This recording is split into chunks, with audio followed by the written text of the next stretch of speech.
5 p.m. Thank you for being here. I'd like to say a prayer and we'll get started. Heavenly Father, we just come to you now seeking your wisdom and direction, Lord, in all the decisions that we make on behalf of the community as a whole, and just pray that tonight will be a good evening of great things. Lord, we thank you for the many ways you bless us each and every day here in Hartwell. We thank you for all these things in Jesus' name. Amen. Please stand for the pledge to the flag.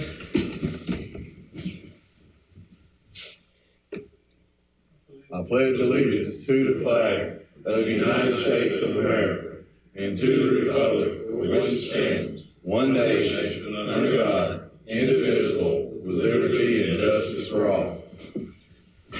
All right. Need to make a couple, I think one minor change. We need to add item 16. It's going to be a new item 16. I'm going to call it Humane Society Matching Grant. How about that? That's what I'm going to call it. We'll discuss that when we get down there. And hopefully we don't make them wait too long. We're going to try to get through this agenda as quick as we can, okay? John, council, anything else that needs to be changed or moved? Can I get a motion to approve the agenda? Motion by Councilman Haney, second by Councilman Kraft to approve the new agenda. Any public comment or questions? All in favor, raise your right hand. Any opposed? Okay. I do want to make one little statement. You will see that we do not have, I know there may have been some that came in relation to the rezone request next door. That has been put off for a short period of time. So if you're here for that and you don't see it and don't want to bear through all the things on the agenda, feel free to be dismissed per Ms. Legg's request, okay? All right, so we're going to take a little time to review a few more things.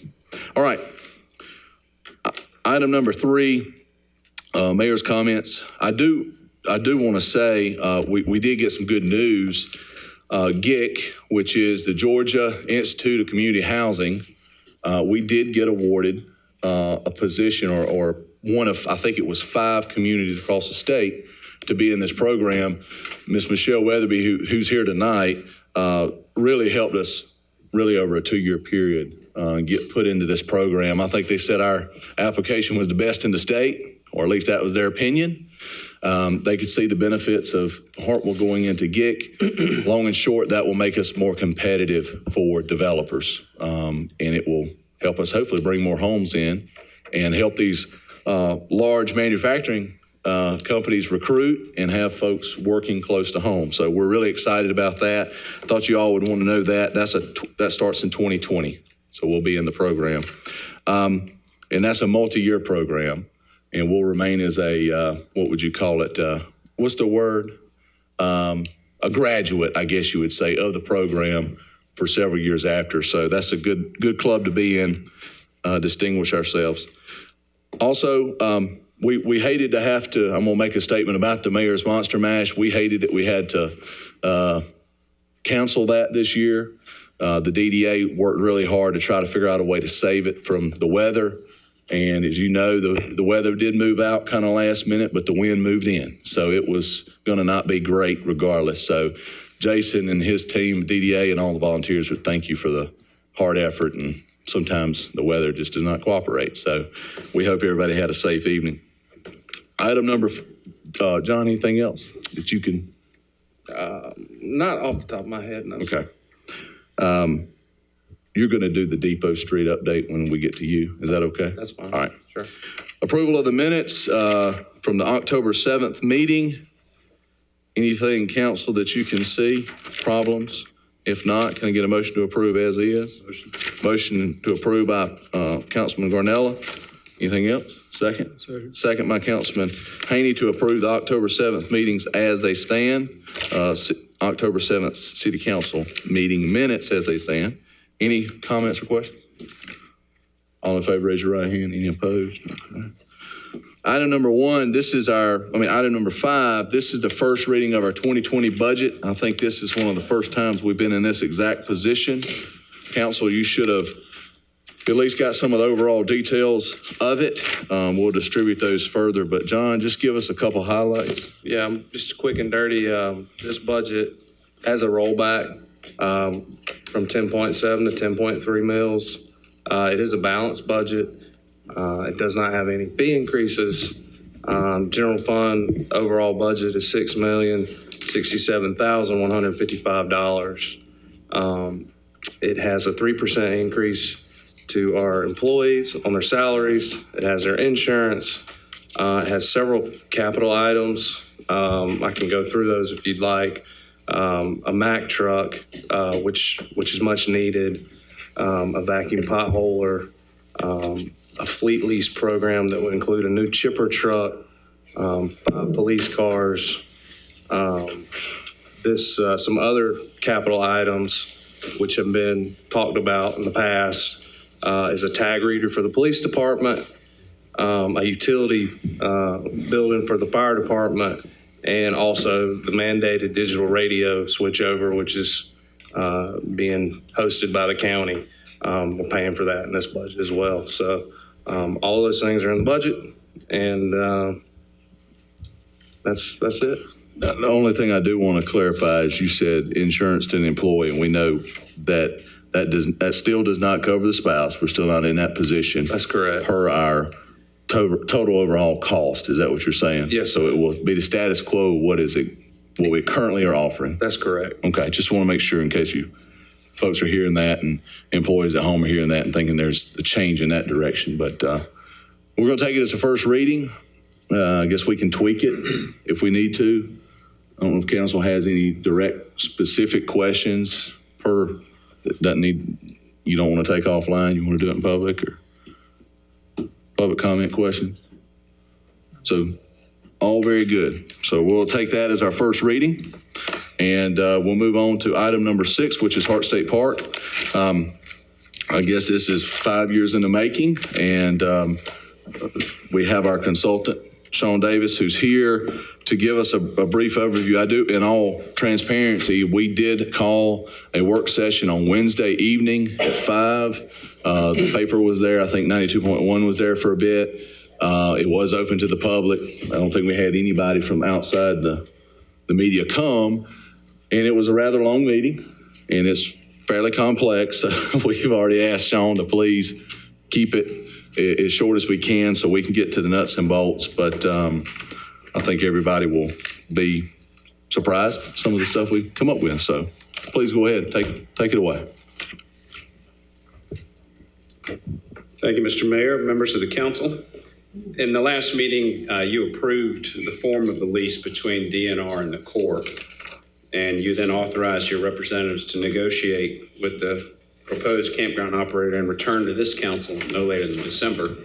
I'm very pleased to be with you here at the November meeting. So we made considerable progress. In fact, your attorney on the real estate matters worked overtime in the last 3 weeks. Tonight, you're going to be asked to approve the form of the sublease that's going to be extended to the campground operator, subject to the consent of the Corps and the State Properties Commission and DNR. Your consultant and a real estate attorney assisting on the project have reached agreement with Lake Hartwell Campground LLC and its proprietor, Mr. Barry Stern. Provided there are no unforeseen hangups, I believe the campground operator should be in position to take possession of the property and begin improvements by the first of the year. While the lease is 65 pages in length, I'm going to attempt to give you a summary of its terms. The operator will substantially complete the master plan by the end of the 25th year. So some of you recall seeing the master plan with all of its cabins and all of the improvements to the RV areas and so forth, as well as utilities that will be run in the future and so forth. And so he's agreed to accomplish that master plan by the end of the 25th year. Provided he does that and he's not otherwise in default, he has a 50-year lease, which is the same term that you're provided as well. Because this is a multi-year lease and there will possibly be a mortgage placed on the property, you received a legal opinion from your counsel recently that it would be best to utilize the Hartwell Recreational Authority for that purpose. The authority would become a silent partner in this through an intergovernmental contract with the city maintaining leadership over this initiative. The operator must maintain a capital reserve account, which he will use to reinvest at least 5% of his revenues back into the premises. Rent is the greater of the minimum rent of $52,725 annually, or 8% of gross revenues, whichever is greater. He pays his rent monthly, and it's trued up against percentage rent at the end of the year. However, at the suggestion of your city manager, we took a second look at that, and we've made a tweak to that to account for the event that he is bringing in 8% habitually based on the previous year's receipts. And we just moved to 8% rent each month thereafter. And so that way you're not having to wait for the funds to come in every year. You're getting them as he's getting revenue. That minimum rent is calculated to provide recovery to the city of its prior investment, some initial improvements that have yet to be done, which I'll discuss in just a moment, and annual operations and maintenance costs of the city projected over the next several years, which we'll show something on the screen here in just a minute. Provided the operator invests no less than $500,000 in capital improvements the first year, and he expects to do $750,000, but we've got a minimum in there of $500,000. And he operates the gate and maintains the grounds throughout the property, not just his leased premises, for 2 years. Then the operator's rent will be abated the first year. Beginning in year 3, the city will pay the actual cost of running the gate and cutting the grass outside the leased area, unless we work something out with him at that point, or unless you've already got new sublessees that would be in place handling that themselves. The city would be agreeing to invest $117,000 as requested by the operator for the following improvements: $15,000 for a new gate entrance, $2,000 for a gate to temporarily block an unused road near that entrance to keep the public out of that area while he's operating the campgrounds, $20,000 in road repairs, $80,000 in electric distribution improvements throughout the park so that he can then improve all of those RV park, all of the RV pads and so forth with the pedestals and such. The minimum rent also takes into consideration, just as it did all of those items, it also takes into consideration additional improvements which the council will perform on its own timetable. And this is for things that are not necessarily there to support Mr. Stern's development. $30,000 to establish a proper beach for the citizens. This is an engineering estimate. I know that at least a couple of you, I believe Mr. Griggs in particular, expressed you might have a much cheaper way of doing that than an engineering estimate. $7,500 to remove the boat ramp that's near those bathrooms, $20,000 to renovate the bathrooms that are out there on that point. The operator will be leased the area of the campgrounds and the zip line outdoor activity area. He must continuously operate in those zip lines, has to have them running by the third calendar year, third anniversary, that is. He must continually operate it or lose that subleased area. It reverts right back to you, and somebody else can run it if he's not going to be able to run it. He has full expectation to do it. I'm just letting you know that we've built in that protection. The only exception would be the dead of winter. He's got as many as 3 months to close it if he's not got demand, if demand's not keeping up. The city will be open for business to lease the event venue area that's on the master plan, the lodge area, and the restaurant area. And I would suggest that sometime early next year, you start discussions with the event operator so that you can go ahead and get that lease coming in as well. This said, the operator does have an option to make a proposal on all the other development opportunities I just mentioned, the restaurant, lodge, master event venue area. But he has no right of first refusal, and that's important because basically what that means is you can put out a solicitation and start negotiations right away. In fact, anybody watching this wants to look at a first-class restaurant out on that point, they need to come knock on your door. As funds are retained above and beyond that which is necessary for you to pay off your investments and the costs, including the revenues from the other sublessees, those lessees may request non-revenue producing infrastructure like utilities, sidewalks, roads, hardscape, signage, beautification, be installed from those funds. As you recall, any income that comes into that park above and beyond that which is necessary for you to operate, you cannot put it in the coffers per core regulations, per the core lease. You have to reinvest it back into the asset itself. Since providing you that lease last week in your work session, there have been 4 changes. First, I mentioned to you we needed to put in some easement language, making it clear that although you're subleasing the campground area, if there are others that have to get to another venue through his premises and so forth, then there's allowances for that through an easement. Because he's going to be securing the lease through an irrevocable letter of credit, he wanted to make sure that he had a major event termination right, where if somehow the Corps or DNR were to take this property away, take this lease away somehow, and these leases protect against that. But if something were to happen up in the lease chain, or in a regulation that requires him to have to not be able to operate, then you wouldn't be able to call the letter of credit because it's an event that's happened that's outside his control. And then the last, I mentioned a minute ago, the security is in there now. And then I mentioned to you earlier how rent is paid. We've made that change as well, making it clear that you can collect on the full 8% every month once he's reached that level of rent and eclipsed the minimum rent. So that said, let's talk a little bit about the return on investment so that we can look at the soundness of the project.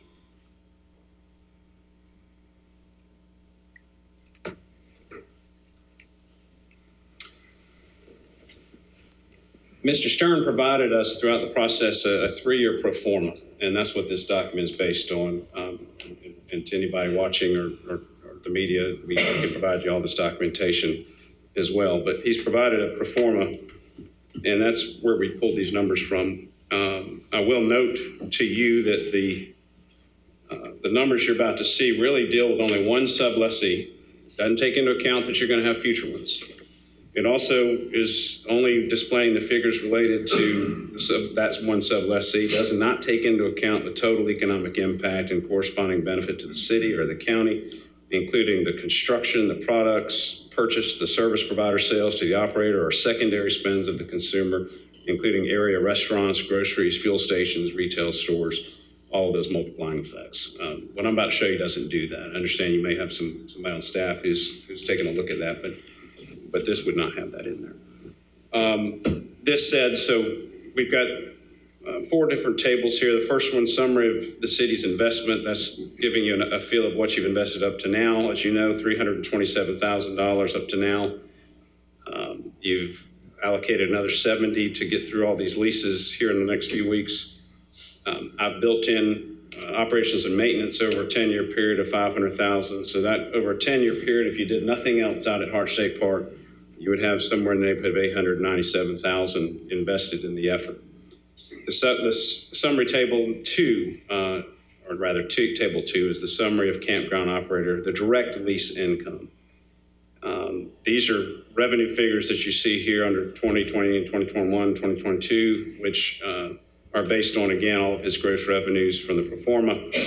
We took year 3 and just flatlined it and extrapolated what that would look like for the last 7 years. And that came to $6,177,000 in gross revenues there. So taking the percentage rent of all of the above, or the minimum rent in the first year, that comes to $617,000 in lease income that would be realized to the to the city over that 10-year period. Coming down to table 3, the summary of local tax and other income. Obviously, we've got sales taxes built into here. That's only displaying the 3% local tax. Of course, I recognize you have some sharing with that with the county. Then you've also got ad valorem, which hotel motel tax. You've got utilities, water, natural gas, and so forth. Much of that we won't know just yet, and isn't even included in these figures. But when you take that total and you bring it down underneath, direct lease and tax income brings you to around $1 million in total benefits to the city, which, again, lots of assumptions here, but that pretty much gets you pretty close to your investment in this effort off of just one sublessee. So as that one sublessee starts building his revenues and you bring the event operator in, and that event operator is going to have people come in and having weddings there, they're going to need places to stay. Restaurateur is going to recognize he wants to, there'll be sufficient demand, not just from the community, but also from what's happening out there at the park itself. And you've got other companies, I'm sure, that'll come out of the woodwork wanting to sell drinks on the beach, or whatever the private sector wants to do out there. So this said, it appears that you would be able to. The question you have asked me in the workshop was, will this park be able to sustain itself with just one operator? And it appears that this would be a very valid, sound financial project if you went forward with it. In terms of a recommendation, I've got that here somewhere. Everything's falling on my desk here.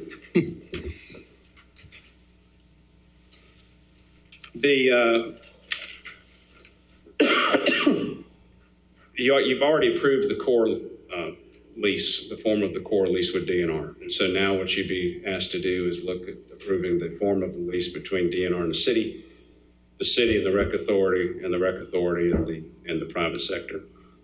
So it would be my recommendation that you enter into that intergovernmental contract with the Hartwell Recreation Authority to allow for the multi-year leasing of Hart State Park. The form of that lease you have, you would remain in control and you would be the beneficiary.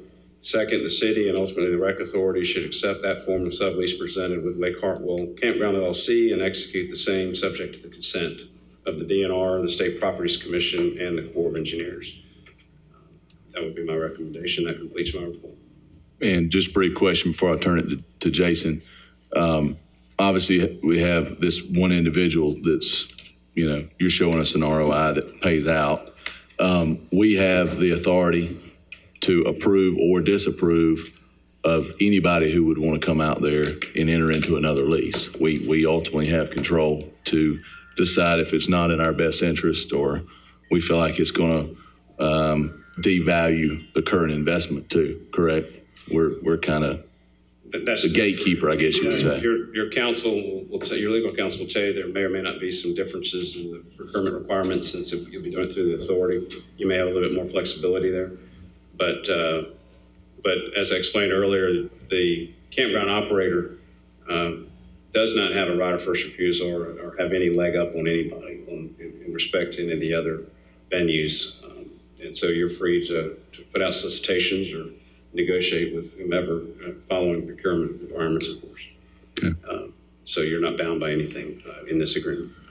I did ask Jason to kind of review the local economic impact. I mean, he is a planning and zoning economic development person. And as you're coming up, Councilman Granella may want to ask a question of Sean, but I basically asked Jason to say, give us the local picture that is hard to calculate, but just off some factual numbers. So go ahead if you. Sorry, so if you don't mind, back up to the initial investment on behalf of the city, what the potential lessees were requiring from us to be operational, the gate, so on and so forth, and then what is actually can be on our own timetable. What's the timetable of that initial investment? And you mentioned there's an extra cost in some roads and things that can be done on our timetable. Is there any language in there that it has to be done within any specific time frame? Is just that it has to be done? The initial investments of $117,000 you would be doing upon his request, provided he's of course making the investments he needs to be doing under the agreement. That's the new entrance and the $2,000 for that temporary gate across the road there. You may be able to do far less than that. Miscellaneous road repairs of $20,000. Those are things that he's going to need right away as he makes his investments. Mm-hmm. And when I say right away, that could be over a year, it could be over 2 years. Gotcha. But you would need to do it. There's an expectation you're doing it in support of his investments. The second set's totally your discretion. The beach and the bathrooms, the boat ramp, those things are all totally your discretion whenever you choose to do it. You're not under any obligation under this agreement to do that under any particular timetable. John, in particular, I know up to date we have used economic development funds, which are set aside, not a fund that taxpayers pay into. Right. Would you say either that economic development fund? I think it has about $500,000 still in it. We have two options. Yes. SPLOST 5 and the Economic Development Fund. SPLOST 5, I think, had, off the top of my head, don't quote me on this, but I believe we had $250,000 that we put aside in the referendum for economic development purposes. I think and I don't want to speak for David, but council, I think that was put in the foresight of our former city manager, putting that in there. I think we all kind of approved at the time, the language, but that was kind of the idea of having some flexible money for projects such as this. I just wanted to throw that out there if people forgot And that just detail. to remind you, excuse me. Go ahead. And just to remind you, all of those budget items I just mentioned, 50% of those is being paid for by the sublessee over a 10-year return. And so when you get the second one in, he'll be paying the balance, the 50% of the balance out of his minimum rent, which right now we project would be less than $4,000. Yeah. Well, I'm sure we'll have a question, may have another question for you, or even the public may have a question, but you were charged with 5 years ago, get us to this point and show us numbers that would actually work. You told us you would get us there. We didn't think it'd take this long, but we're here. So thank you for getting us to the decision desk, I guess you would say. So Jason, go ahead and share with us some of the numbers if you got them. Sure. I went back and I looked at DNR numbers. So this is all from the state. When you calculate economic impact, it's big math, and you hire consultants or state agencies do it. So this is DNR economic impact on the local economy. It goes back to 2013. Essentially what you find is per visitor, $100 gets spent in the community. So I'll go through, I'll hit some bullet points of these. If you have any questions, please let me know. But in 2013, 63,239 people were reported to have visited the park. That resulted in an economic impact of $4,537,398. In 2016, 123,504 people visited the park. That resulted in an economic impact of $12,504,780. And just fiscal year 2019, last year, 98,525 people visited the park. It resulted in nearly $10 million of economic impact in the community. So, and that, how you kind of get to that number, there's this idea of direct effect, indirect effect, and then induced effect. Direct effect is the investment. That's the public and private investment, the initial dollars spent. But then there are indirect effects. So that business spends some money out in the community, buying the materials they need, and then they're hiring people. And then those people hired spend money in the community, buying gas, buying normal day in and day out items. So there's a lot of variables that go into that, but that's kind of what we can. It's true over the last 6-7 years that you can predict somewhere between $70 to $100 based on the visitation numbers.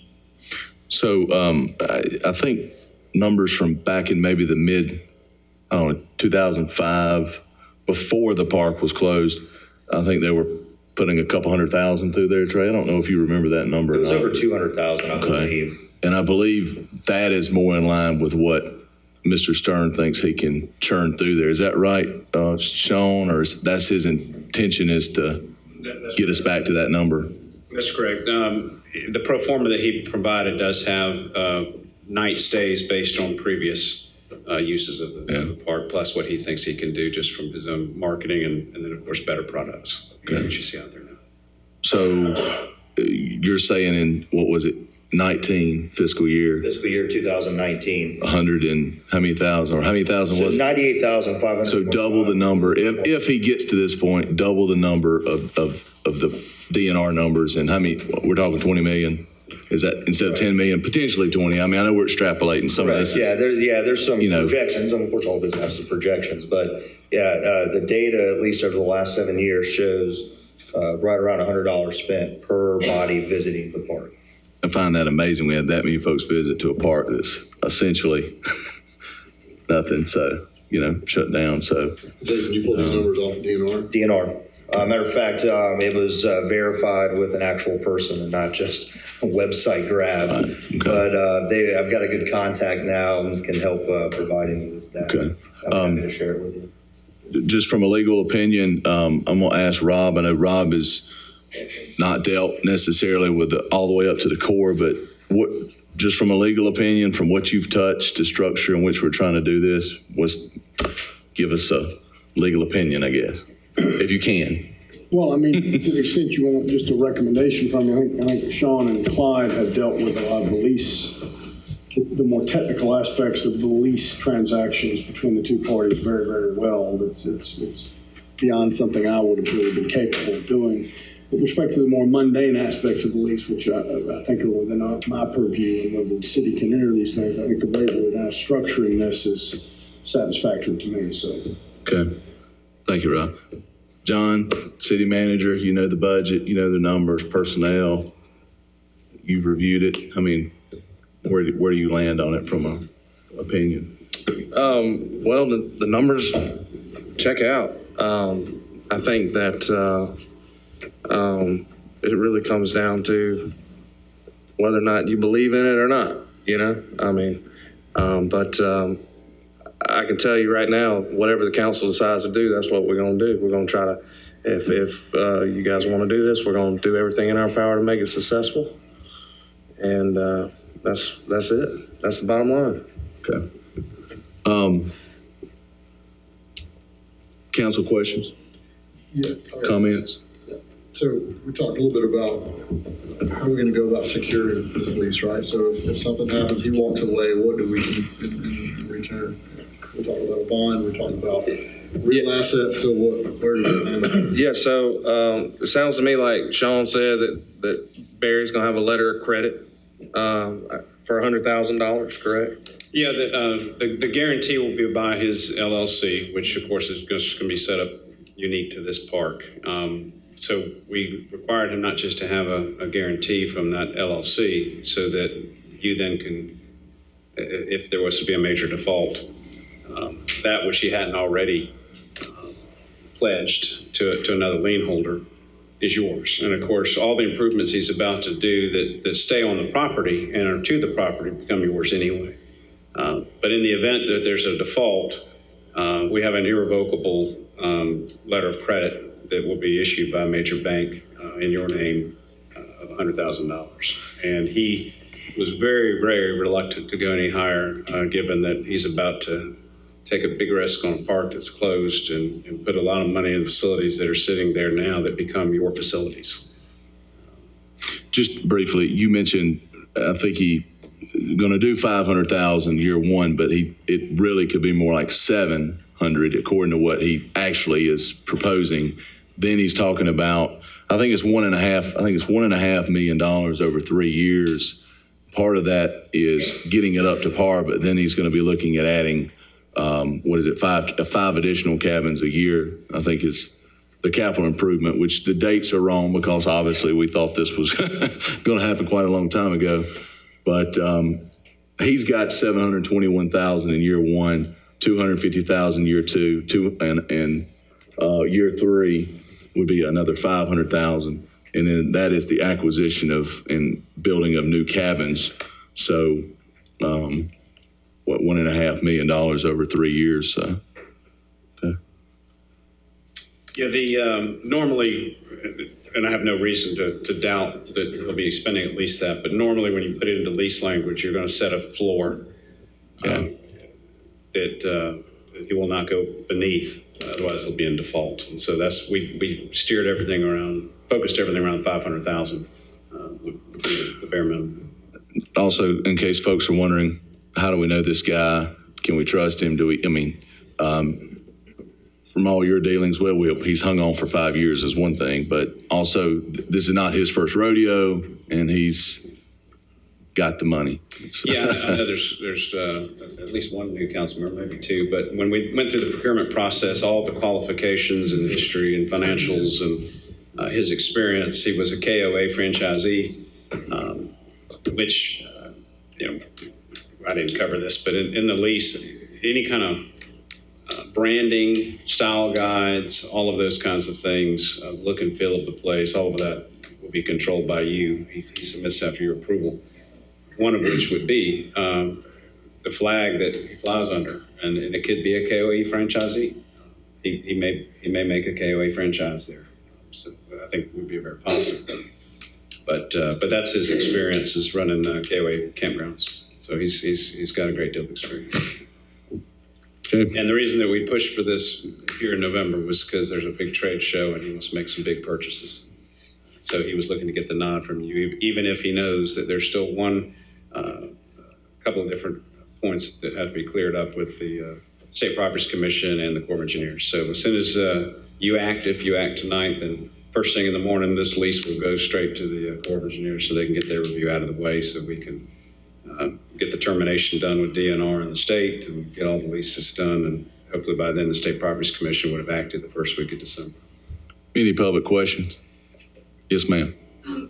The restrooms now, are they on sewer or are they on septic tanks? Everything is on a self-contained septic system. The whole park is, and will remain so for the foreseeable future. There will be a point in time where that system will need to be upgraded, and we'll use funds that have been received into the property to upgrade. Could potentially go on sewer down the road, but we've been assured that there's plenty of capacity on site for what they're doing. Am I correct on that? I mean, does anybody say I'm speaking wrongly? Just for your knowledge, we had performed some engineering estimates for infrastructure improvements there at the park. And what we have approved with the Corps of Engineers in the master plan is to be able to run low pressure sewer lines throughout the park that would collect everything, bring it to a central point, which would essentially be a high-tech septic area in this central point. And once the lodge comes online, at that point, there would be enough wastewater where you could actually bring a force main in. But until that happens, there wouldn't be enough effluent running through that force main to actually be efficient and work. And so that's why you'd have to have the low pressure sewer lines run through the facility first, bring it to a septic area. That's been approved. All of that's done with the Corps of Engineers. It's just a matter of getting enough demand out there to warrant the investment in the sewer lines. Okay, good question. Thank you. Yes, sir. Appears to be that $100,000 is a small investment for a 156-acre park. I think you need to get enough, maybe a couple of other people to bid on this. I don't know, I've never heard of a real estate deal where you just have one person. Right. And is it the net or the gross? Gross. The percentage rent, it's on gross revenues. Gross. Gross, 8%. Good question. Thank you. Substantial for a ground lease. Good question. All right, council, do we have any? I have something to say. Yes, sir. I'd be less than, I'd be somewhat hypocritical if I didn't say something, because y'all know I have been opposed to doing this, and am still opposed to doing it, for a number of reasons. I mean, all the numbers look great. I can't argue with that. I mean, it makes sense, but I still contend we don't know anything about running a park. And and there's still investment we're going to have to continue to make on down the road. And every time we make an investment, we don't get it back. Like if you look at that 2018, I know that's his investment, but let's suppose that $500,000 was us in 2018. We're not going to get that back till 10 years from then. It's not going to all end in 2029. So my point is we're going to have a continuing influx of cash going into there, and continuing, as long as the park's still functioning well, we'll get it back. But I'm concerned, number one, and I've expressed this a number of times, where we're going to get the cash. And, well, yeah, you said we've got $750,000 right there, but there's a whole lot more than $750,000 on the plan that we looked at. So, you know, I'm just saying that me personally, I'm still in opposition to the plan. It looks great if you want to do a park. The numbers don't lie, but I'm just think we have other things that we ought to be focusing on as rather than a park. As you know, I feel the same way Tony does. I just don't think the city of Hartwell needs to be in the park business. I think a great plan, great idea.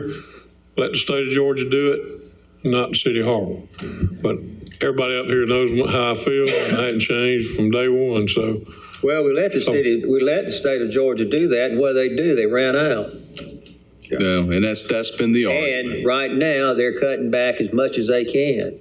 So they're not going to be any help to us.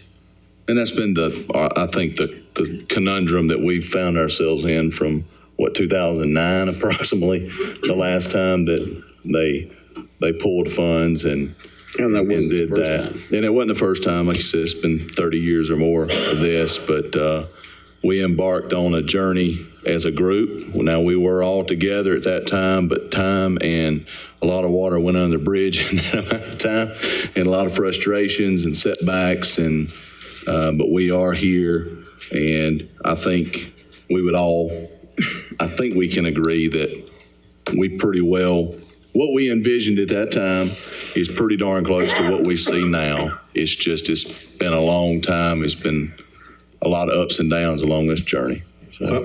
I hope everybody can say, I told you so, you were wrong. I'm looking forward to that day. Yeah, that will be a good day, won't it? Okay, I think. Just remember, we're committing the city to 50 years. 50 years. No. All right. None of us here will be around here to see that 50 years probably, but. So I went to Rob and asked Rob to write the motion for me for tonight so that I covered everything. Before I make the motion, I will make a comment on both the comments that were just made. We started this, and we, as a community, looked at doing this because of how the state has handled this park for the last 60-something years. We've seen not just this last time, but in times in past, where as a community, we had to stand up and demand that this park was taken care of. They have not performed their judicial responsibility with it over the years. It could have had the opportunity. If you go back to newspaper articles when the park was open, there was all kind of potential there. I was blessed to live in this community when we had that park, and it was operational, and you could go down and go to the beach, and you could do things there. The state has plenty proven how well they would maintain the park. When we started this, well, we've been working on this particular project for 5 years, but when we started talking about this 7, 8 years ago, it was always, can we make the money? Does it make sense? And we've gone through all the exercises, and it does. Even the people that don't agree with us getting into a 50-year lease will tell you that the numbers make sense, and it's time for this community to be responsible for this community's asset, not depend on somebody else to accomplish that for us.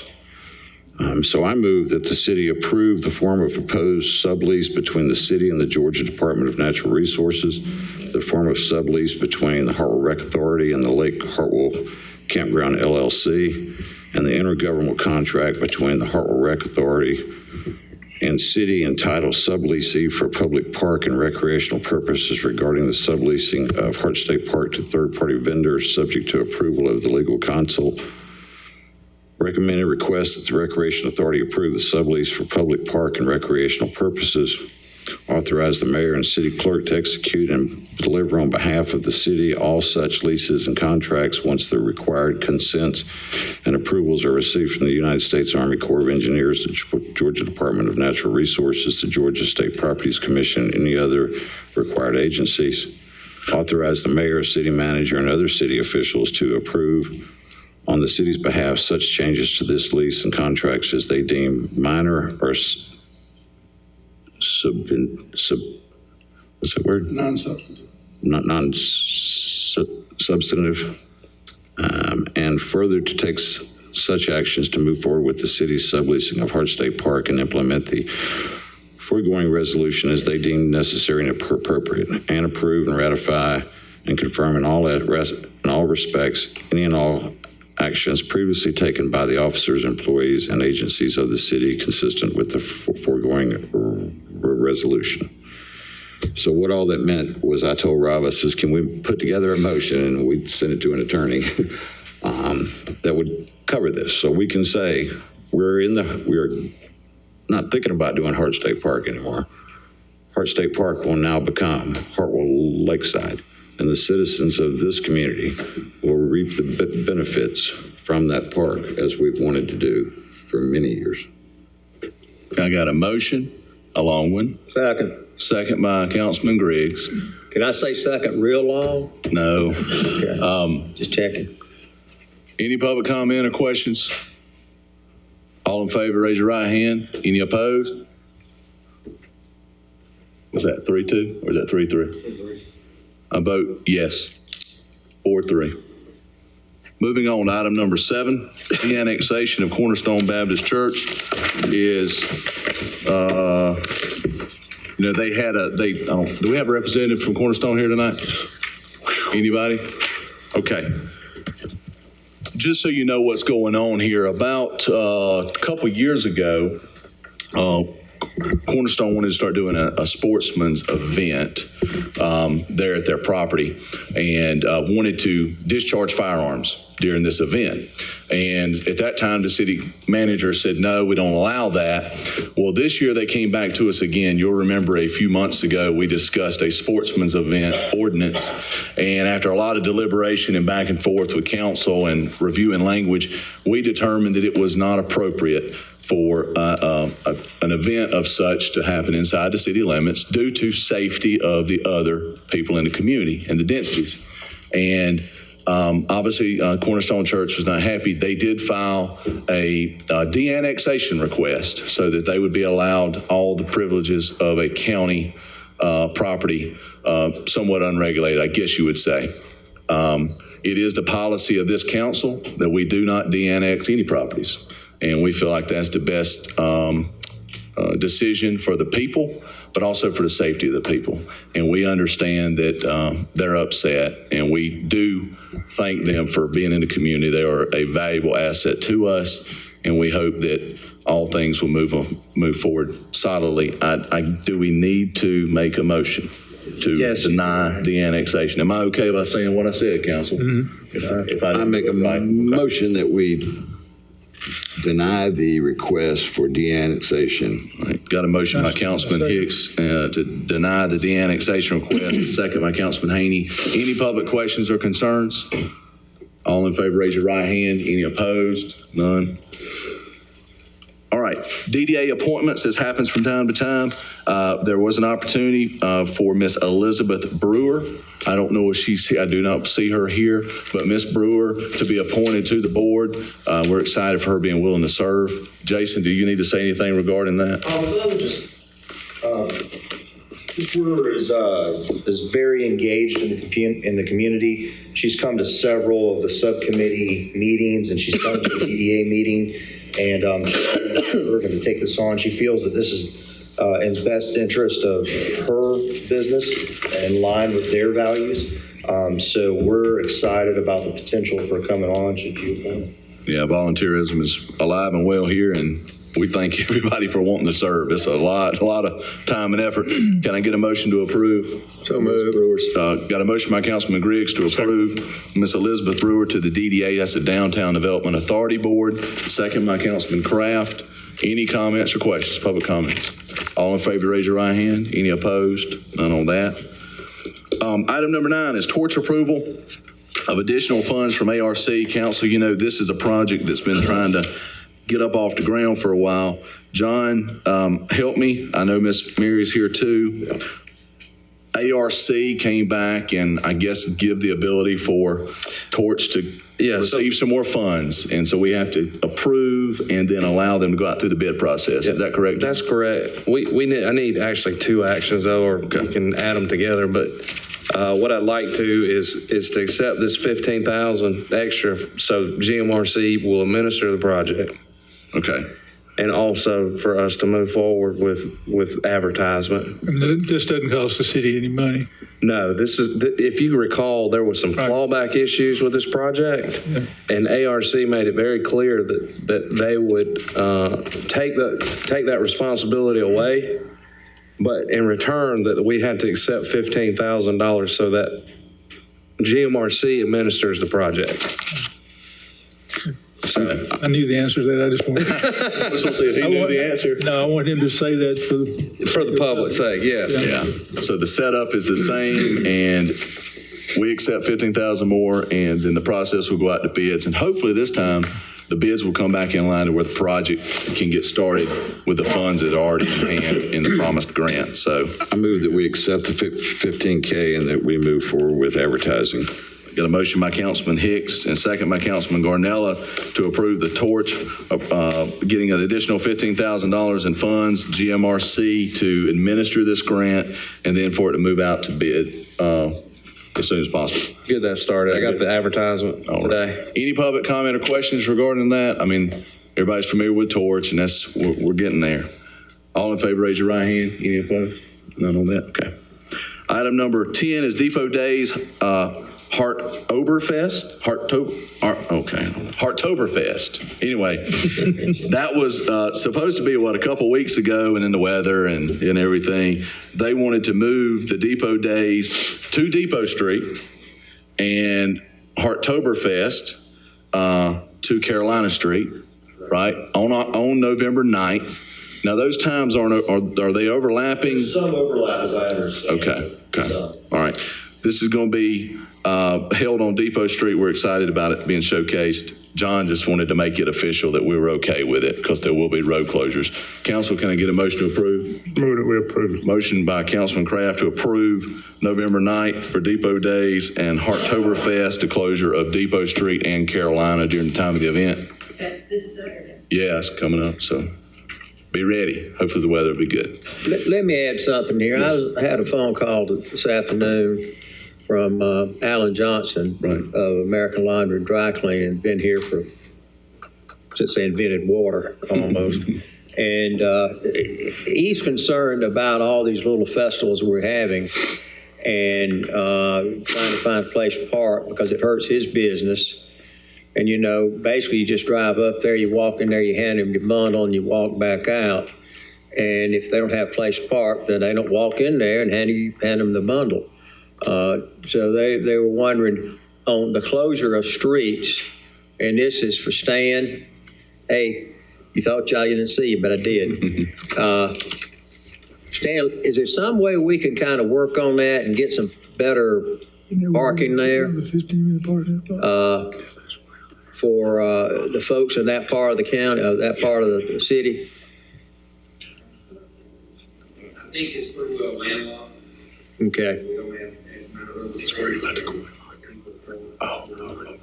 Yeah. Councilman agrees that this. That's what Alan said. And This will not affect the parking on Forest Street. It'll be open. Yeah, he actually owns two businesses. Tony and I just got together on it. The Coin Laundry, which is on the other side, actually just here, and then his actual laundry there on South Forest. Now, South Forest does have a 15-minute space, I believe, right out front, correctly? Correct. So I guess, Stan, that even during an event should not be blocked. What if the road's closed? Monday through Friday. Okay, yeah, that's true. So, little issue there. But I think he's reached out to a lot. It is something we need to consider with all the events. Well, if I had a business on Depot Street, there was a time there, they didn't have anybody coming in because you couldn't get there. Yeah. And now we've got that looking better. Fact is, believe it or not, I saw our city manager out there working yesterday. Oh, ain't no telling. Really? What was he doing? And on Sunday. I figured he was trying to paint some stripes, and turns out he couldn't do that. But that's a good point. Yeah. Did I get I tried though, right? I tried. Did I have a motion to approve the event for November 9th? Yeah, from Councilman Kraft. Did I get a second? Was the Councilman Griggs a second, or? I'll second. Second by Councilman Haney to approve November 9th for Depot Days, Hartoktoberfest. Any public comment or questions? All in favor, raise your right hand. Any opposed? None on that. Item number 11 is Empire South. John, give us a quick on this. This is, as you know, the DDA is a component unit of the city. This financing is through DCA, and it'll funnel through our DDA. And because it's a component unit of the city, it needs the city's blessing. The city is by no means financially obligated in any way. It's just more or less an action by the council to allow this financial mechanism to take place. And that's why it's on the agenda. I move that we approve the DDR lift for Empire South. A motion by Councilman Hicks, second by Councilman McNabb to approve this revolving loan fund to Empire South, not affecting our funds. Any public question, comment? Is that through DCA or? Yes, it is through their revolving loan fund. There's several, but this one We is. just have to sign off since we're the local agency that we think it's. They don't want to loan the money unless we're good with it. Yeah. So, All right. All in favor, raise your right hand. Any opposed on that one? None. Item number 12 is alcohol license off premises for PAPS. You say, what's PAPS? It's PAPS Tobacco Outlet, 102 North Carter Street, Hartwell, Georgia. Former place of PAPS liquidation. Wanting to beer, wine, tobacco, snacks. John, I'm assuming you've reviewed all this. Y'all have a good bearing about, they understand the rules and regs, and he has cleared everything that he has to clear. okay. I move we approve the alcohol ordinance for PAPS Okay. Tobacco Outlet. I got a motion by Councilman Hicks to approve item number 12, alcohol license off premises for PAPS Tobacco Outlet. Second by Councilman Kraft. Any public question? 102 North Carter Street.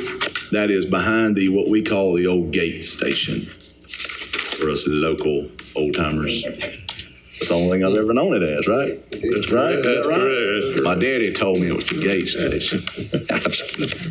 All right, anything else? All in favor, raise your right hand. Anything else? We like to have fun up here, as you can tell. Item number 13 is fire department purchase thermal imaging camera. This was budgeted item, correct, John? Yes, sir. It's a budgeted item. Safety of our firefighters. The initial, this is the request approval to purchase a thermal imaging camera in the amount of $7,999 from Georgia Fire and Rescue Supply, replacing our 2003 camera. $10,000 was budgeted for the purchase. Quotes are below. Bullard QXT from Georgia Fire and Rescue was $7,999. We got a Scott X series from Municipal Emergency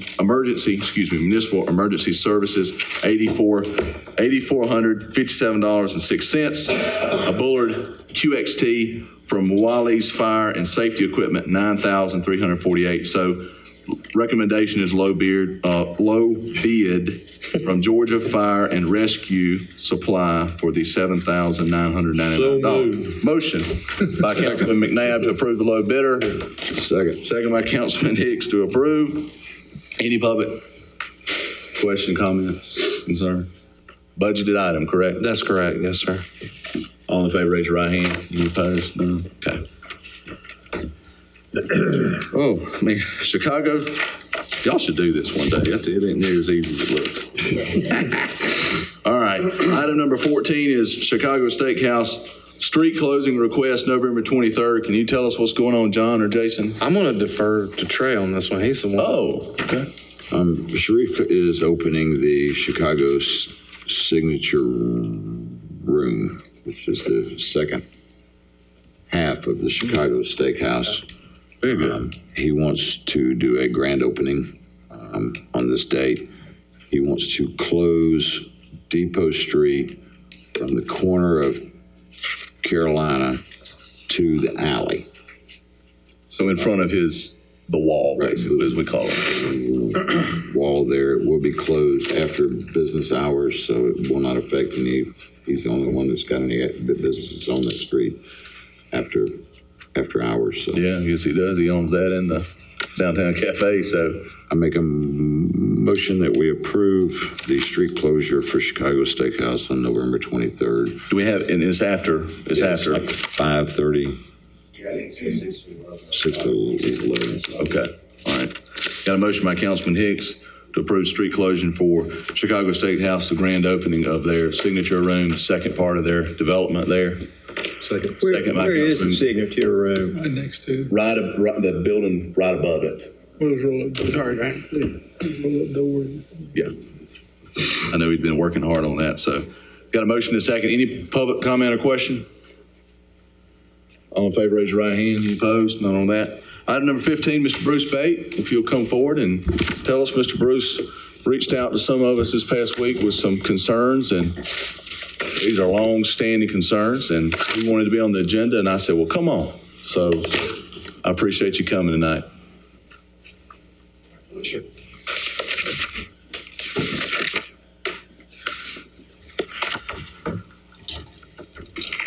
What I'm about to say will surprise many in this room.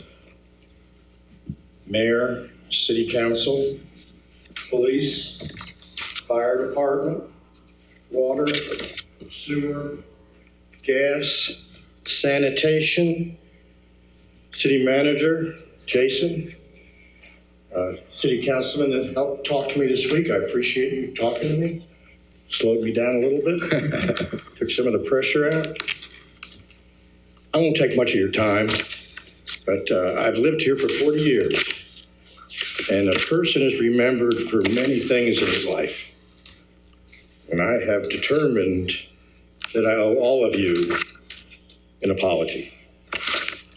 My reputation has been hurt by my own actions and the words that I said.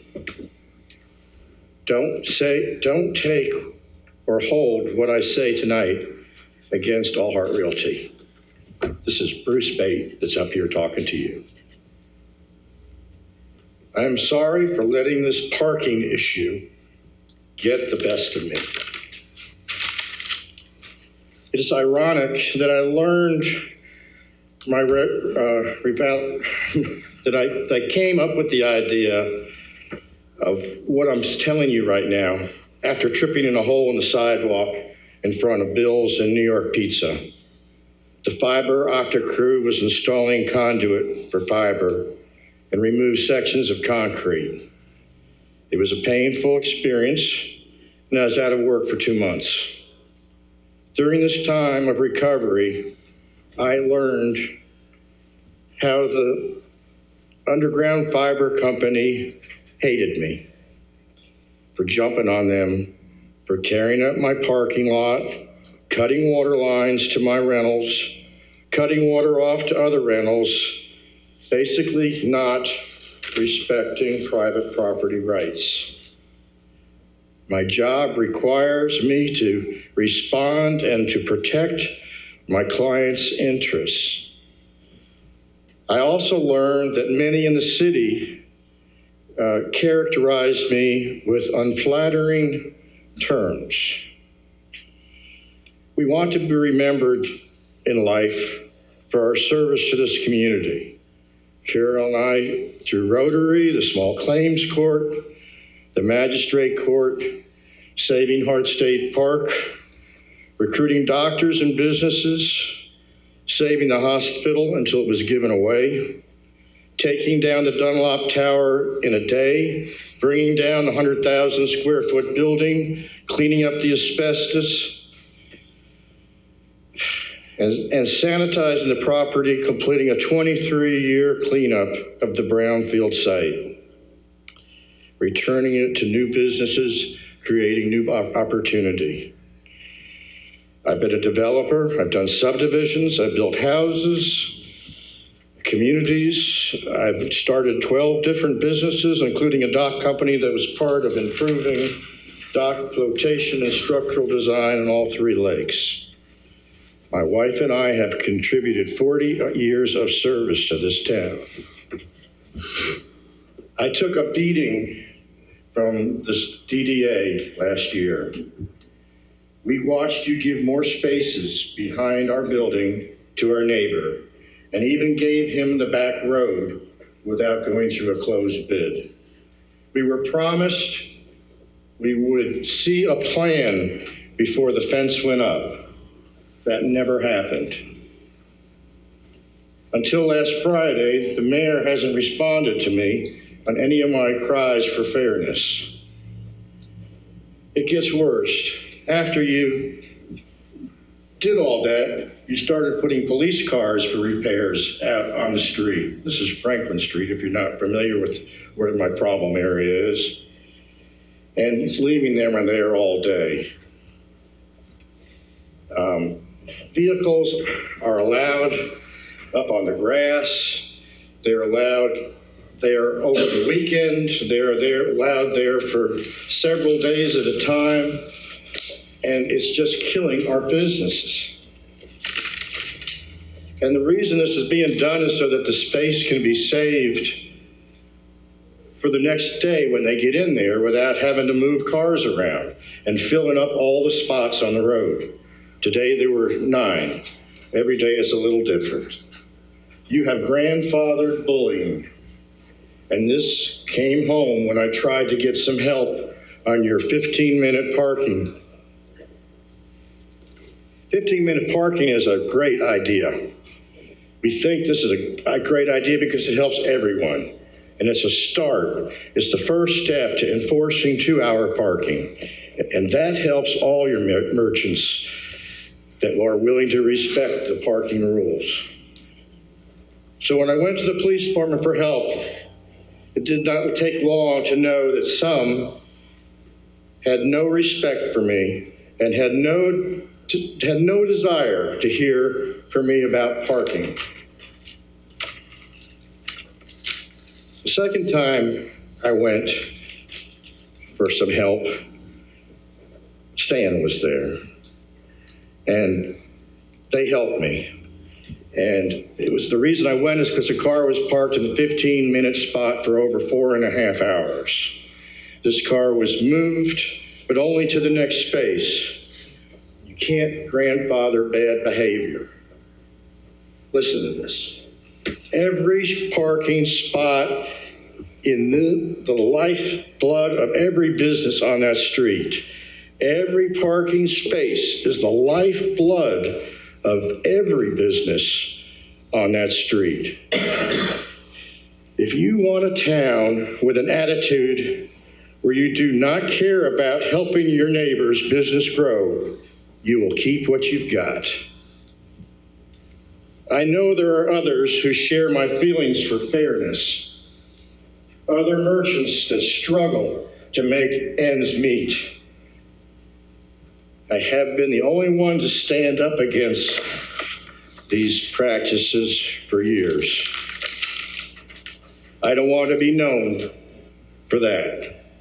I won't work anymore for a city that deprives its merchants of parking and doesn't carry out their promises. In conclusion, Carol and I have received many blessings while we have lived here. We have tried to give back to this town and county. Our goal is to leave it better than we found it.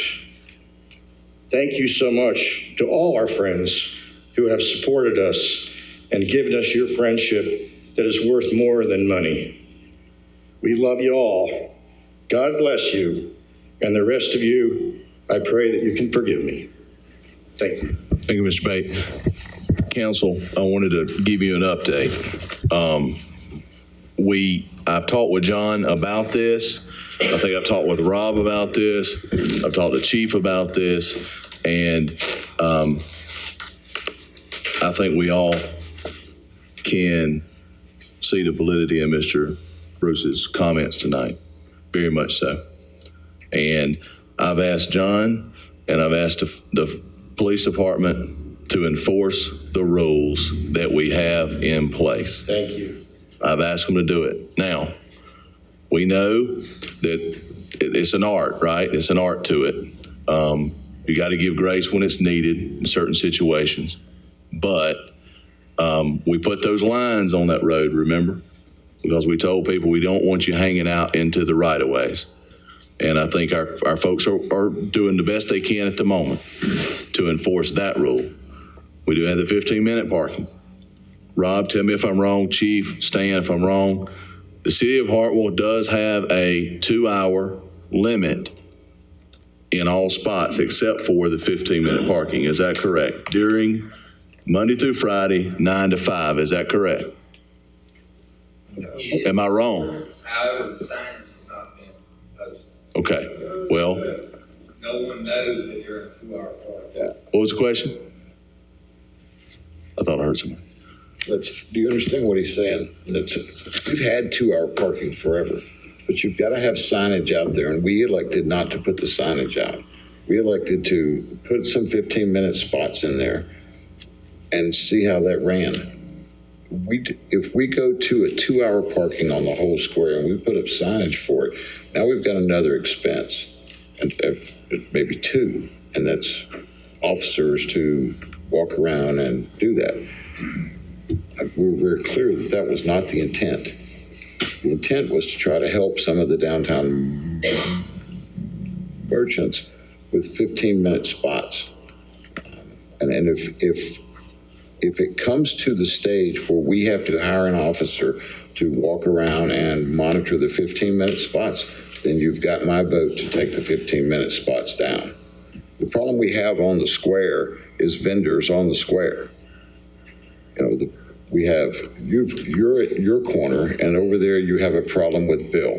If you go to another corner, you have a problem with some ladies that work on that corner. You go over here and there's problems with, but these are problems that they can maintain. I spent a good bit of time with Chris at Market 50 the other day, and Chris is just chewing me out because of the parking situation. Good. And I said, you know, Chris, we've worked really hard to get this many cars here. Now we can run all these cars off, and then you've got a problem if you're not making any money. According to the attorney, we can't say that employees cannot park on the square, because if we could do that, well, that would solve a bunch of this problem. But we can't. What we can do is we can do what we've tried to do here. We've tried to put in some 15-minute spots in businesses that could have 15-minute customers.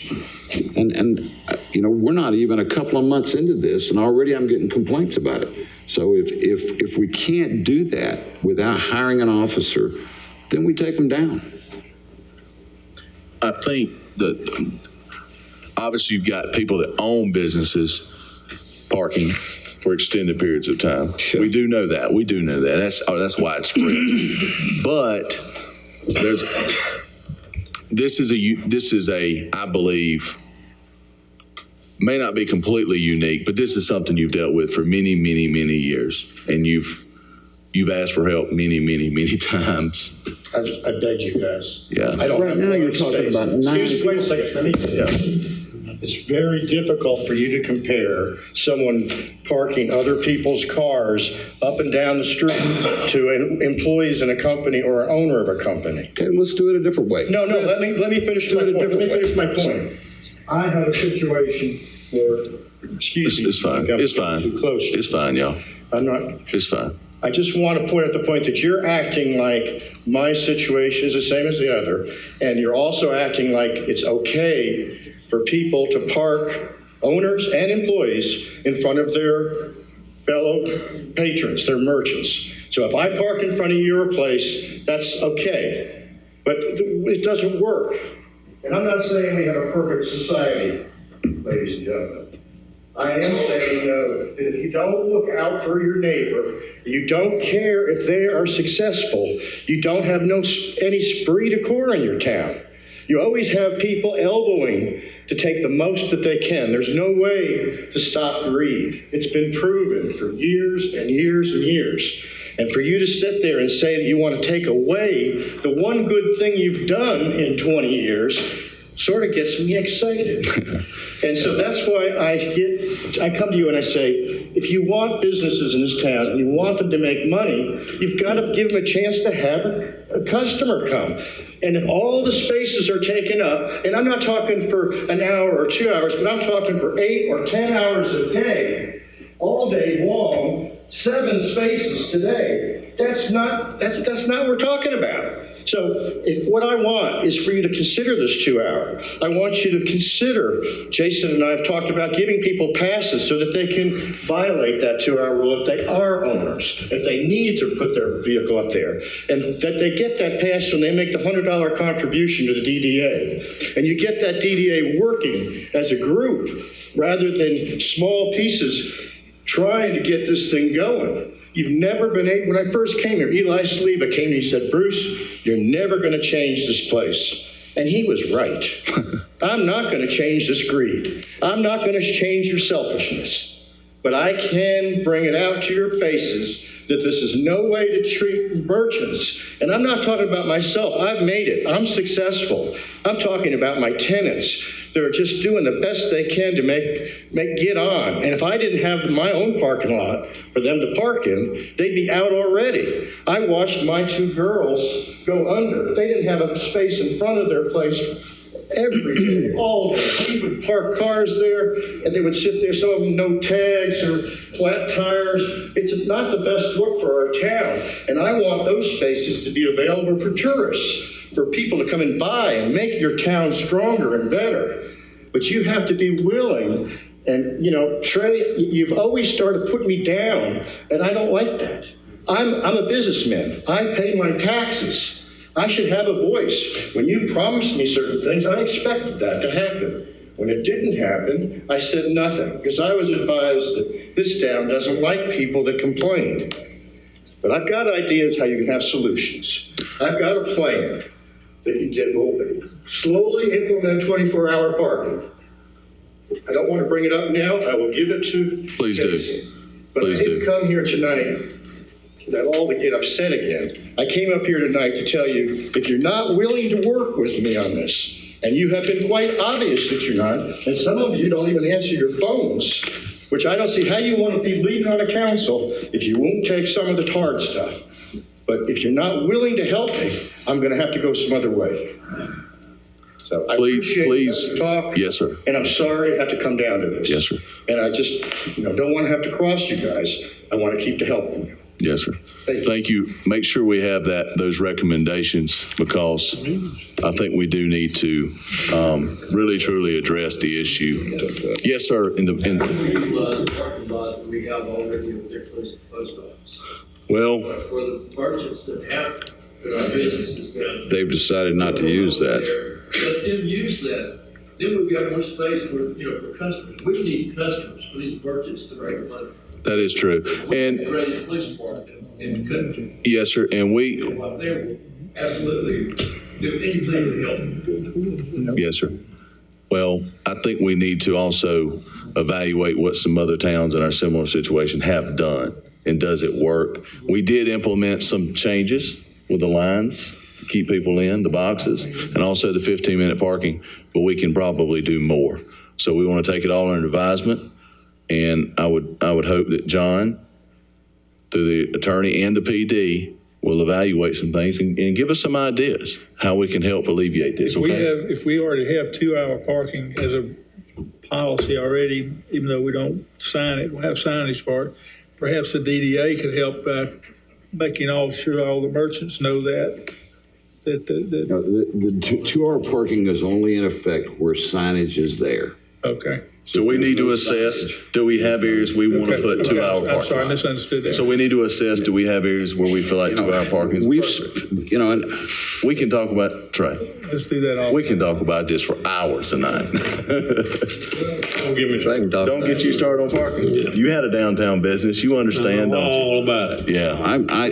For somebody to stand up here and say that this council doesn't care and this council hasn't worked towards, it's just baloney. This council has, and we've worked with businesses downtown, and we continue to work with the businesses downtown. 7 spots today, 9 spots tomorrow. Now we're going to start regulating, how many cars each business can have. Chris is on the corner. He's got sometimes 25 people in there. Well, those people have to park somewhere. It's not fair to all the rest of them. You've had your time, sir. This is It's mine. okay. This This is okay. my time. Go ahead. No, finish. Finish. I want you to finish. I don't agree with you at all. It's all right. Get I'll into fix this with him. This is my time. right, as mayor, I'm shutting down item number 15. We'll pick it up at a later date. Okay? Thank you. Item number 16 is Humane Society Matching Grant. I believe we have Miss Michelle Weatherby. We also have a representative here from Purina. Y'all have heard of the company, I'm sure. It's kind of a big deal. Thank you for all You your. didn't drive a big truck out there, did you? Did you drive the big truck? Coming by my house. It's back. Not the big truck. Like it was before 85 was built, coming on 29. Remember that, Willie? Go ahead, Miss Sleep over at Michelle. his house, and God, I don't know how they slept there, but Go ahead, Michelle. that's why he's got Had we gray known, hair. we would have brought a kitten to lighten the mood. Yes. But I come before you today as a representative of the Hart County Humane Society. We're requesting up to $5,000 for a one-to-one matching grant from 2 mods. We will also be requesting $5,000 from the county. The match only applies to funds allocated. The city would not be on the hook if the county declined or moved their funding. There's no other obligation on the city's behalf. With this grant, we would be able to offer $5 spay and neuter programs to our citizens, as well as a trap, neuter, and release program for ferals.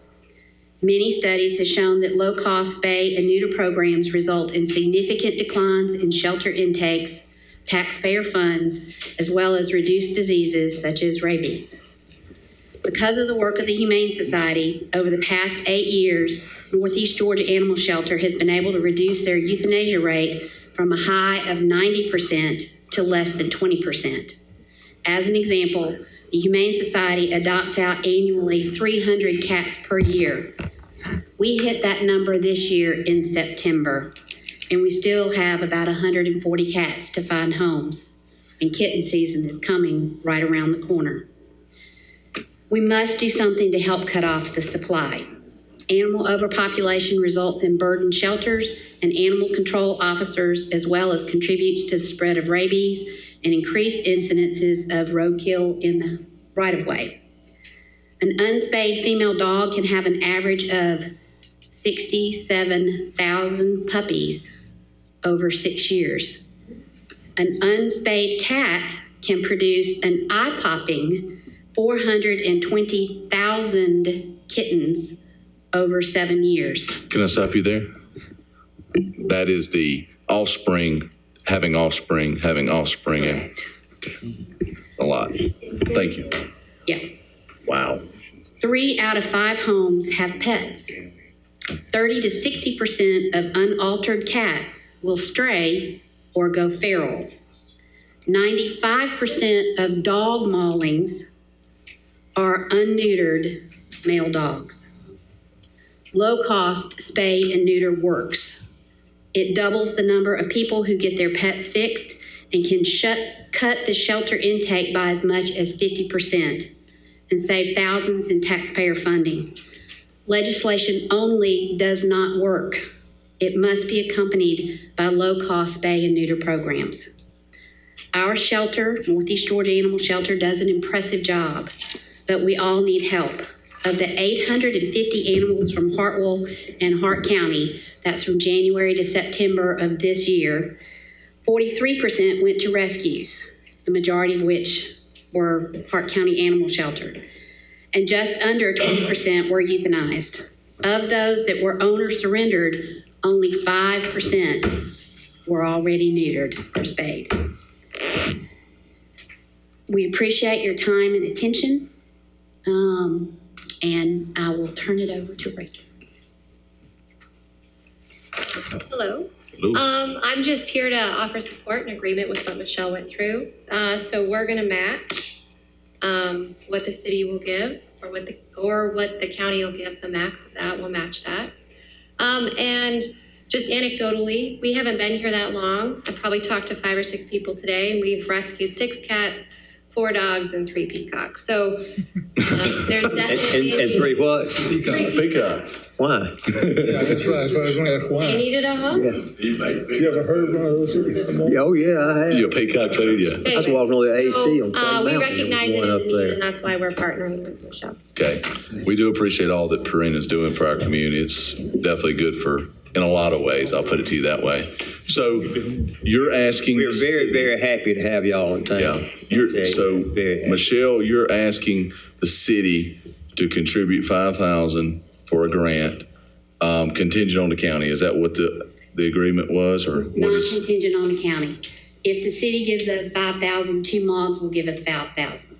Okay. If the county gives us 5,000, we would get another 5,000 Okay. from two mods. I just was. The total amount of a grant that we could get would be 10,000. The name of that's a donating or a charity arm for Yes. Purina, I guess is a name. No. So we're just gonna help match, right? So Okay. Two mods is a. I got you. That's a separate foundation. Okay. And unfortunately, they only count matching funds from governmental organizations. So the money that we get from Purina is great and will help us in the spay and neuter program, but it will not help us with the grant. And this would be a one-time grant. So essentially, if you get do you turn down if say Arthur here were to give you $10,000? This is Arthur. First of all, he'd have a heart attack. But if Arthur were to do that, would you accept it? And even though he's not a governmental agency? Yeah, she will. I will accept it, however, Okay. matching grant from two mods would not count that toward the match. Does that make sense? Yes, sort of. Yeah. So, Questions, Mayor? Yes, sir. Go ahead. John, do we contribute to the North Georgia, was it the North Georgia Animal? Northeast Georgia Animal Shelter. Do we contribute to them now? I don't think so. It's not part of our budget. No, sir. This is the problem I have, and this is the problem I have with voting on this tonight. I'm all about the cats. I understand we've gone through this several times in the downtown area. But this council made a decision some time back, and with now no information at all other than that you were going to be here, and we just found that out just a few minutes ago. I haven't really had time to evaluate the decisions that we made before, and that was to not support that animal shelter, to continue to support the one we've been supporting. And I don't want to open up something that I don't have a lot of information on. So I'm not comfortable voting on this tonight. I think it's a great cause, and I think that I possibly could. But knowing the history and knowing what we've gone through in the past, I just don't want to open this door with something that I don't know about. I completely understand. I did send the link to John that goes to the two mods website so that you can kind of see what they fund and what they do. They only do spay and neuter programs and emergency veterinary. It's like if you had to go into a hoarding situation or there was a natural disaster or something. So we've been able to get some funding in the past from Bissell, but it's sporadic and it does not give us enough funding so that we can offer low enough spay and neuter programs. Right.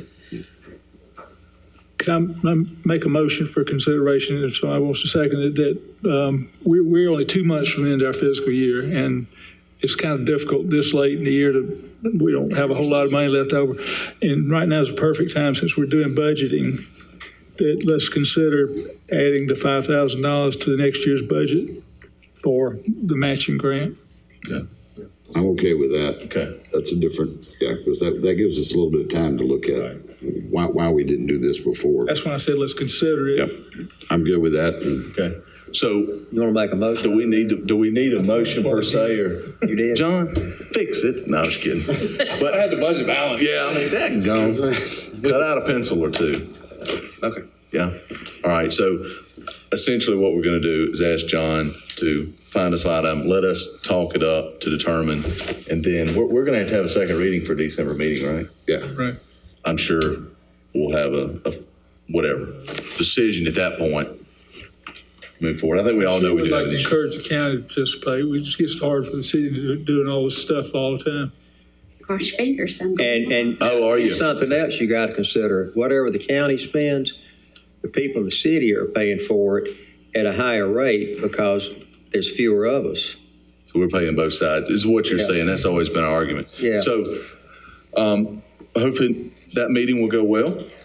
And like you said, we're going to try to incorporate it. I mean, it sounds like we're going to try to incorporate. I don't want to put our guys Let's just evaluate it. Yes, I appreciate it, and I will resend the link to John as well. yes, it sounds great. Yes, ma'am. What Trey was saying, this has nothing, the funding for the shelter is, that's our animal intake shelter. That's our, where when the police or animal control pick up an animal, that's where the animals go. This has nothing to do with that. We're trying to prevent them from ever being born. We don't want to take that from the shelter. Yeah. We support the shelter 150%. No, We're trying to prevent it. We're not proposing taking it from the shelter. Well, when he asked if we were funding the shelter already, I come to these meetings trying to get more funding for the shelter. This is for spay neuters, so it's totally separate. And I've been out here on the road here, here at 9 o'clock at night picking up kittens. So, Yeah. that's what I'm trying to do. Okay. Thank you very much. And thank you to Perina for all you're doing. Sounds great. All right, item number 16, city manager report, John. Yes, sir. We have finished the construction phase of Depot Street. Just so you know. I would like to take the opportunity to thank some people, notably our city staff. Yeah. Starting with Dennis White, Ken Listick, Audie Laviolette, all the utility guys and street guys, and just the work that went on, okay, that our guys did and our contractors did to keep everything in motion, the logistical things that we had to do week in, week out, was phenomenal. I can't speak how proud I am of our guys. And it really starts with Dennis and Ken and Audie and all those guys. What you see on the surface, okay, is nothing compared to what it took to do this project. Every week we had to open that hole back up and start working again. So it's like week after week, we had to start all over again. And the logistics that it took to accomplish that, to do it ahead of schedule, might I add, is remarkable. And it's because we had great guys on the boots on the ground. Our guys are great. We had a really fantastic contractor. And we had some great people out on Depot Street talking about the businesses that were compassionate to and understanding of our calls. And I have received a tremendous amount of compliments. But I will say this: every time I get a compliment, I say, "Look, it's really not my doing. It's the guys out there that did it." And so I want to say publicly how proud I am of everybody at the city and our contractors and our businesses for really getting behind this project and doing one heck of a job. And so thank you very much from the bottom of my heart. John, yep, very good.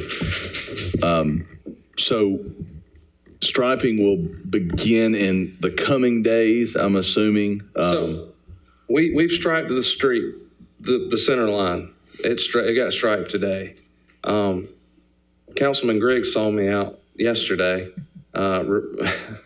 We were sort of standing right in the middle of the road. I was supervising. we were really looking at. We were out there working on Sunday. That's how dedicated our guys are. Whether or not we could stripe this, and we're gonna have to contract that out. Yeah, that's kind of beyond our purview. And we're currently trying to get a contractor to stripe it for us. So we will proceed with striping spots, essentially parking spots, crosswalks, that sort of thing. That's right. We're talking about spring with the vegetation of whatever kind, and we are going to consult the Garden Club and many others about what exactly to put out there, low maintenance and low growing. And so it will be still a little bit of a work in progress to put the final touches on it. Yeah, so, it's sort of the soft. Oh, and you will remember the city entered into a contractual agreement on a parking lot beside Blush Studio, and it's going to be public parking. That is not paved at the moment, and there's a reason for that. One is it had some soft spots. as they tested it, it has some soft spots in the, what would you call it, the gravel and the packing. The field dirt did not Yeah. pass for compaction. Right. And, but we plan on putting some gravel on it and packing it. It's open to the public to park now. You can park there. So We're going to wait and pave that probably in the spring. Is that what That's what the game contractor plan. recommended? Yep. I guess when we pave do our other paving. when we get our other paving in, we will pave the parking lot. Everybody's aware of that. I just felt like it was important. Yes, sir. Mr. Mayor, I just want to say, and just to kind of follow on what John said, I have a co-owner of a business on Depot Street, and I have been keenly interested in that project. And I can't imagine that anybody would have done a better job, a more thorough job, or a job that tried to dance around the various interests that there were and accommodate them all. When I first talked to him, our business is typically weekend stuff. When I first talked to John, he told me that the plan was to basically crank it up on Monday and then, Friday afternoon, shut it down and move everything so the street would be open. And that's exactly what happened. And I think he did a splendid job and with all the people that he mentioned. But I just think that there was y'all could have done that by shutting off Depot Street, closing both ends for a month or so. But I really appreciate the way you did it. I think any other business owner down here does. Thank you. I appreciate that very much. Thank you, Walter. All right. Council comments, Councilman Hicks? Yes, I want to thank Doug Collins' office, the governor's office, Joel Katz in particular with Doug Collins' office for all the work that has gone into what we accomplished this evening. And Hart State Park will go away, and Hartwell Lakeside is now coming for sure. And that's something that as a community we can get excited about and move forward. Thank you. Councilman Burnell? Yeah, so just wanted to kind of clarify why I voted no against the moving forward with the lease tonight, because I voted in favor of kind of moving forward with exploring if this thing is going to be a viable venture. And so the way the lease agreement was set up was, I've always been in favor of a single lessee situation, and the way the lease was set up and the terms were, it was open the door for more vendors. And kind of to piggyback off of Councilman Haney and McNabb is the fact that, not having ever done this before, I don't know what it looks like when the city gets involved in multiple vendors. And so I like the idea of having a single vendor to deal with. And so that's why I voted. And then also, I felt like the number of $50,000 a year for admin costs was sort of arbitrary, and I didn't really have a very high level of comfortability on where that figure came from and why that number was what it was. So, but that being said, congratulations to those who have been in favor of it, and here we go. Yeah, we'll all tug on the rope together now. Councilman McNabb, anything? I do not. Councilman Haney, anything else? Yeah, just for something real quickly. As John pointed out when he was talking about the budget, this new budget has a millage rate reduction, and that's because the digest went up quite a bit for this year. However, that's making the assumption that we're going to collect all the ad valorem taxes that we send out bills for. Thus far, we're 10 months into this fiscal year. We've only collected 50% of the ad valorem taxes that the city is due. We're supposed to have collected 1.4 million, and we've collected 700,000. So I can imagine that Rob's going to be real busy come spring, because we're going to start having some sales going on. We're going to have to. Otherwise, we won't be able to have millage rate reductions. And it's just not fair for part of the people to pay their taxes and everybody not pay them. I can understand you're never going to collect 100% of it. I understand that. But 50% when you're 10 months into the year, that's ridiculous. John, can you get us a memo out, what you find out from the powers that be in charge of all those things? Sure. Let us know. Maybe there's a reason. Maybe there's a cycle reason we need to know about, but we got to get on it. Councilman Kraft? Nothing. Councilman Griggs, anything? I want to point out something that I don't think anybody in here knows this. Maybe Tony does. That when Hart State Park came into Hartwell, the man that was in charge of state parks was Walter's father, John Gordon. And we were down there, that was the summer, and we were just having a good time. Tony tell you, there was a group of us. I know nothing. Yeah, several nights you didn't know anything, I'll tell you that. Don't. Yeah. But anyhow, he announced that, and we all, got real excited. So thank Walter for what his dad did. Yeah. Yeah. We thank you. Yeah. Yeah. Thank you for coming tonight. Can I get a motion to adjourn? So moved. Motion by Councilman Griggs, second by Kraft. Councilman Kraft, all in favor, raise your right hand. Any opposed? All right.